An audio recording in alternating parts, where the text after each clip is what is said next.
More time I spend around crypto, the less I think the actual transfer is the hard part. Sending USDT, TRX, even swapping stablecoins.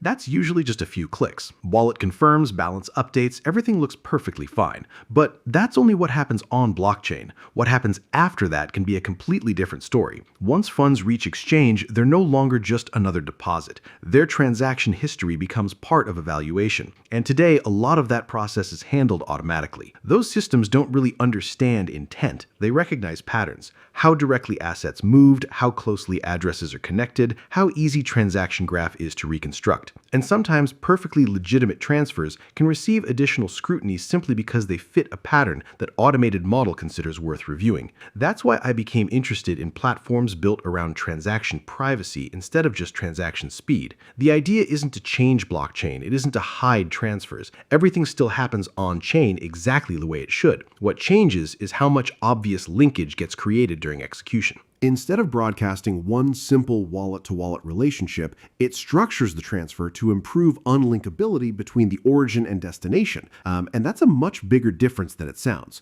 Blockchain still records everything, transaction is still verifiable, but the flow exposes fewer direct correlation signals for analytic systems to connect into one immediate picture. So, from the way I look at it, this isn't about making unrealistic promises or pretending compliance systems disappear. It's about reducing unnecessary transaction exposure, improving privacy, and making ordinary transfers less dependent on the kind of simple address linking that automated analytics often rely on.